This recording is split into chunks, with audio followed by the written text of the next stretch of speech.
Isang mapagpalang gabi po sa ating lahat. Ang aking babasahin ngayon ay makikita sa mga awit. Kapitulo 60, versikulo 1 hanggang 4. Panalangin upang iligtas. Kami yung itinakwil, O Diyos, kami ay nilupig. Kami sana'y balikan mo kung ikaw man ay nagalit.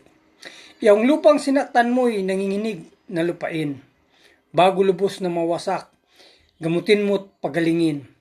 Labis na ang paghirap nitong iyong mga lingkod. Lasing kamit lango sa alak na iyong dulot. Silang mga sumasamba, O Diyos, yung hinudyatan upang sila ay makatakas sa kamay nitong kalaban. Yun lang po, maraming salamat. Purihin ang Panginoon. God bless. Isang mapayapang gabi po sa ating lahat. Ngayong gabi po ay nasa 60 kabanata sa aklat pa rin po ng mga awit sa talata 5 hanggang 6. Ito po anak saad. Ang dalangin namin dinggin, sa lakas mo ay iligtas, upang sila na mahal mo'y mahango sa paghihirap.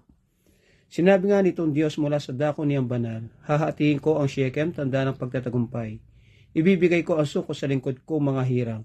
Ito po anak saad sa banal na kasalutan. Pagbigay puri po lagi sa Amang Lumikha at magpasalamat sa Kanya lagi. Amen. Isang mapagpalang gabi po sa ating lahat. Ang akin pong babasahin ngayon ay mula sa libro ng Salmo chapter 60 verses 7 and 8. Sa akin ng Gilead at Manases, ang Ephraim ay gagawin kong tanggulan at ang Juda ang aking tagapamahala. Ang Moab ang aking utusan at ang Edom ay sa akin din. Sisigaw ako ng tagumpay laban sa mga Filisteo. Amen. God bless po.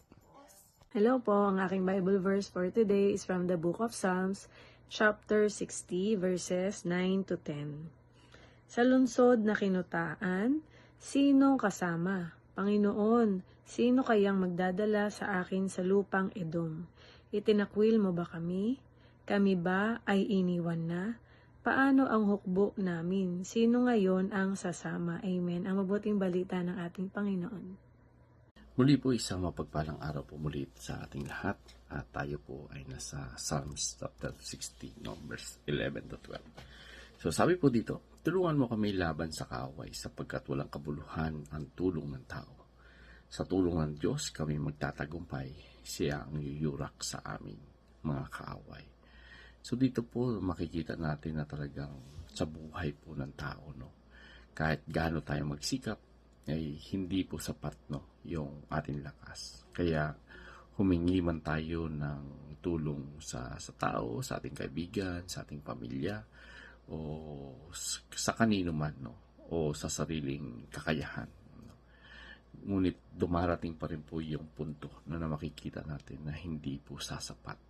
So dito po natin makikita na pinapaalala po sa atin ng Psalms chapter 60, verse 11 to 12. Na yung tunay na tagumpay po ay hindi nagmumula sa tao, kundi sa Diyos, no? So, hindi po sinasabi ng talata na masama yung tulong ng tao. Ngunit, malinaw na hindi ito yung matatag na sandigan. So, kapag ang Diyos po, yung ating katuwang, yung ating pong kahinaan ay nagiging lakas, yung takot ay napapalitan po ito ng pananampalataya at yung laban po natin nagiging matagumpay.